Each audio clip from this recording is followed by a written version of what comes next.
주님 앞에 내 삶을 고백하면서 빛으로 오신 예수님 앞에 여러분 모든 것을 내어 맡겨보십시오. 하나님께서 책임져 주시고 위로와 기쁨을 주실 줄 믿습니다. 1장 9절에서 14절 제가 인 성경 신약성경 142쪽입니다. 다 찾으셨으면 제가 이제 여러분이 함께 봉독하겠습니다. 참빛 세상에서 와서 각 사람이 비추는 빛이 있었나니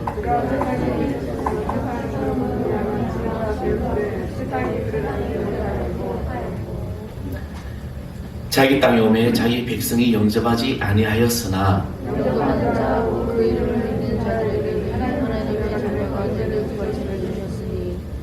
이는 혈통으로나 육적으로나 사람의 뜻으로 나지 아니하고 오직 하나님께로부터 난 자들이니라.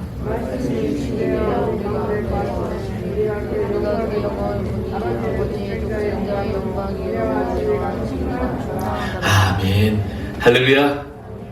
오늘도 세상에서 가장 이쁘고 가장 멋있고 가장 정말 귀한 여러분을 주님의 이름으로 사랑하고 축복합니다.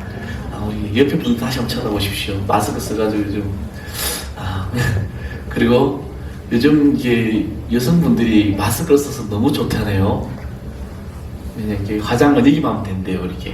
이게만 하면 되고 아무튼 좋은 세상 가치가 같진 않지만 또 그렇게 또 긍정의 말들 하고 있으니까 참 좋은 것 같습니다. 빛으로 오신 예수님, 예수님 오늘 땅에 빛으로 오셨습니다. 아멘. 이거만 쫙 하게 되면 오늘 그냥 가셔도 돼요. 그죠?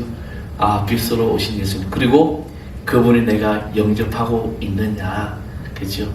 오늘 그 영접하는 자에게 하나님께서 귀한 축복을 주신다는 겁니다.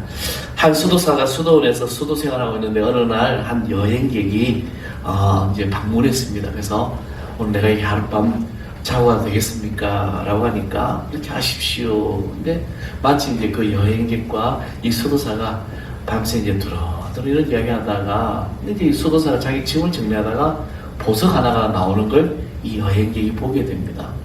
아니 수도사 저 귀한 보석을 가지고 있네.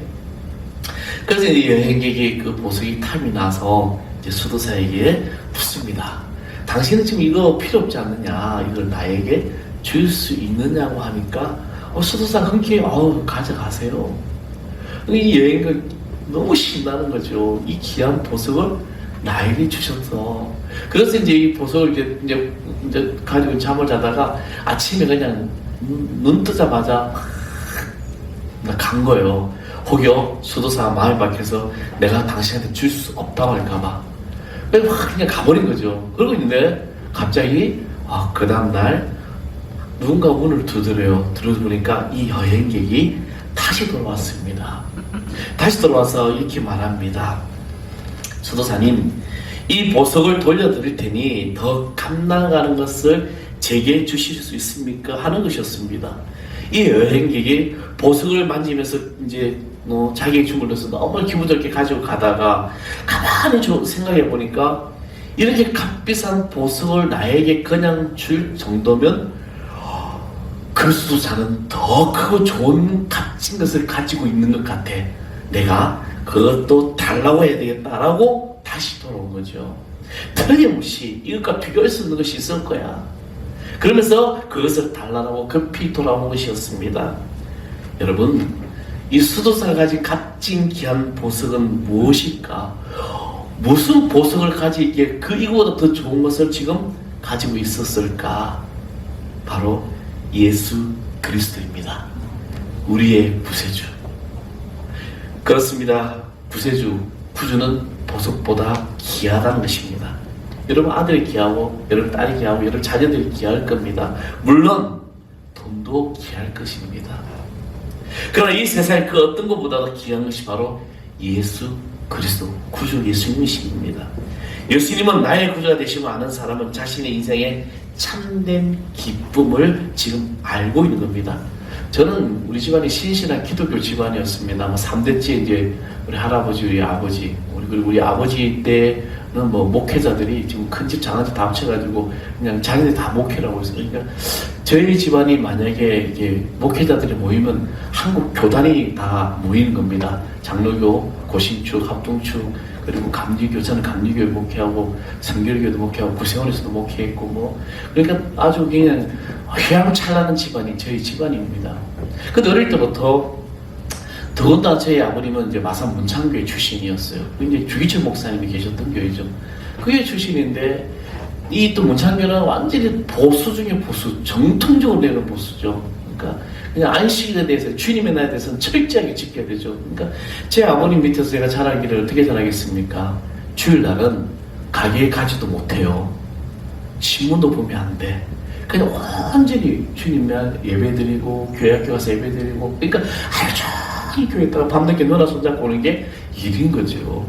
그러니까 저에게는 어떻게 보면은 내가 태어나서 나 교회 안 갈 거야, 나 예수님 누군지 몰라, 뭐 예수님 안 믿을 거야 라는 선택이 없었습니다. 그냥 눈을 뜨자마자 내가 의식을 내가 내 의지를 가질 때부터 벌써 나는 뭐야 이거는, 그죠? 그래서 주일마다 아침에 10원씩 돈을 나눠줘요. 그러면 헌금하라고 아버님 다 세워놓고 누나들은 뭐 50원, 나는 10원. 이 10원을 가지고 얼마나 많은 유혹을 가집니까? 그래 몰래 그 10원을 가지고 내려가다가 부문가게 가서 마을 부문가게 가서 5원은 헌금하고 5원은 그 당시에 사탕 하나 사 먹고 이러다가 들키기를 몇 번, 그죠? 그러니까 저게 어떻게 보면 중학교 때까지는 그냥 하나님이 예수님이 누군지 몰라. 그냥 기독교의 종교인 난에 기독교라는 거 쓰는 것밖에는 제가 아무것도 아니었던 것입니다. 그래서 정작 제 어린 시절은 내가 하나님이 예수님이 정말 누군가 그렇게 살아왔지만 정말 내가 인생길에 살아가는 동안에 내가 가는 것이지 누군가가 나에게 힘이 되면 누가 힘이 되어줘? 내가 열심히 하면 되지. 그래서 저는 항상 제 자신이 자신 있게 살았습니다. 할 수 있다. 뭐 학교에든 뭐든 내가 열심히 하면 된다. 공부도 내 꿈도 내가 열심히 하면 되지라고 했지만 그렇게 열심히 성실히 잘 살 것 같은데 그런데 제 자신을 알게 됩니다. 나이가 들수록 문제가 점점 많아지고 있음을 인정하게 되고 이게 아닌데 여러 가지 시행착오가 생기고 또 여러 가지 어떤 상황 속에서 내가 참 똑똑하다고 생각했는데 내가 인정받고 있다고 했는데 다 허사라는 것입니다. 그리고 더 비판적인 사람이 되고 있더라는 것이죠. 어떻게 보면 돈이나 명예가 더 나에게 우선이 되었는지 모릅니다. 하나님, 예수님, 그 자체로 제 마음에 어떤 별로 만족이 안 되는 적도 있었습니다. 여러분, 이제 목회의 길을 들었으면서 목사가 됐을 때도 나는 큰 교회 목사가 될 거야, 난 유명한 목사가 될 거야, 그런 어떤 이상을 가지고 있었던지가 아닌지 이런 늘 생각하게 됩니다. 그래서 무언가를 이루기 위해서 내 모든 에너지를 쏟아부으면 다 될 줄 알았습니다. 뭐 지금도 제가 부목사일 때 예산지역의 교인들은 지금도 가끔 만나요. 얘기하면 그 목사님 열정 대단했죠. 제가 예산지역 부목으로 10년 동안 있으면서 얼마나 많은 열정을 쏟았는지 모릅니다. 그 모든 일들을. 그래서 항상 어깨가 그래 나 열정을 쏟아 놓았지라고 했습니다. 그 당시 뭐 또 예산에서 연합 집회할 때마다 찬양인도 하면은 많은 사람들이 저를 탐을 냈습니다. 사익감으로 데려가려고. 그런 적도 있었어요. 근데 많은 일들이 있었지만 그런 상황 속에서 늘 여전히 제 삶에는 문제가 쌓여지더라는 겁니다.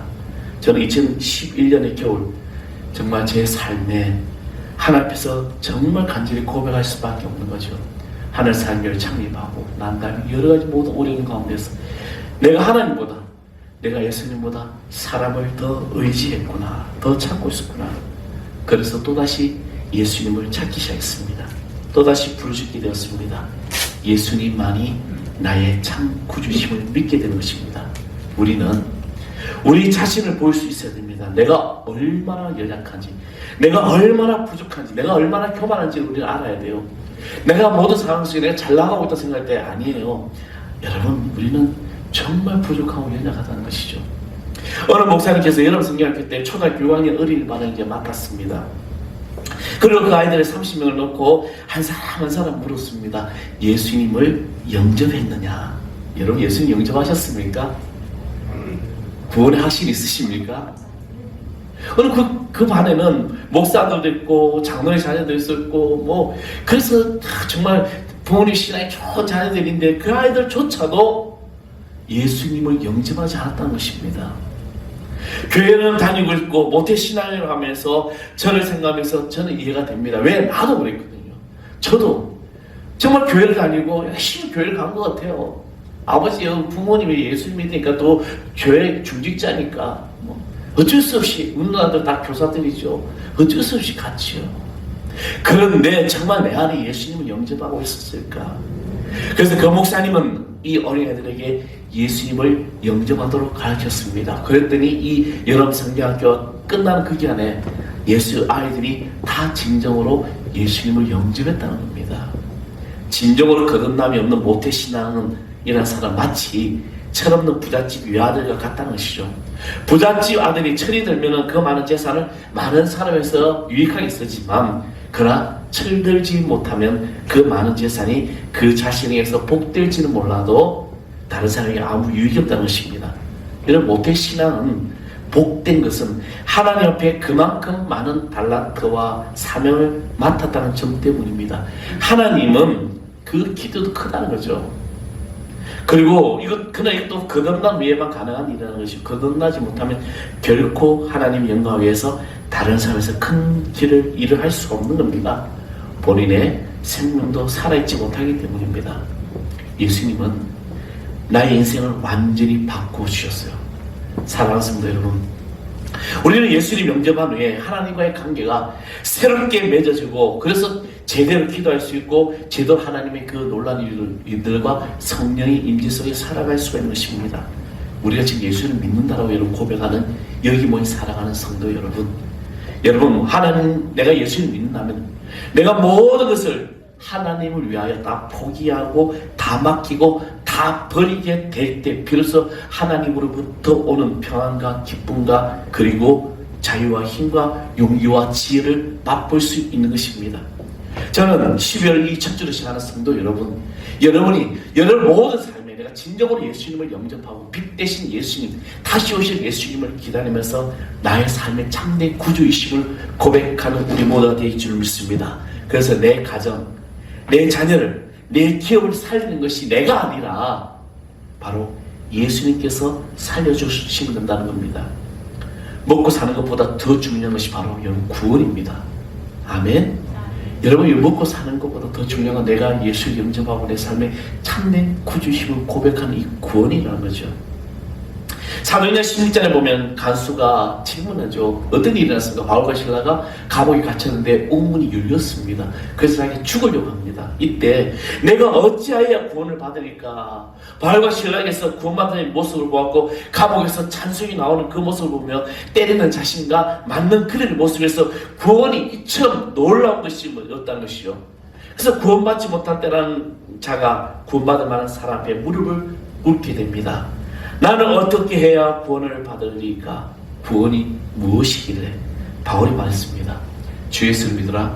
그리하면 너와 내 집이, 내 가정이 구원을 얻으리라. 아멘. 우리는 교회를 다녔다고 해서 내가 구원받다고 여러분 착각하지 마세요. 내가 오늘 성경문에 들어왔다고 해서 내가 구원받아서 나 천국 갈 수 있어 100% 장담하지 말라는 겁니다. 주님이 종말할 때 예수님께서 분명히 말씀하셨잖아요. 내가 믿음 있는 자를 보겠느냐라고 말씀하셨어요. 이 불법을 행하는 자다. 그렇죠? 우리는 주님 앞에서 온전히 내 삶에 정말 예수를 구주로 영접하고 전적으로 주님께 맡기고 기다려 보십시오.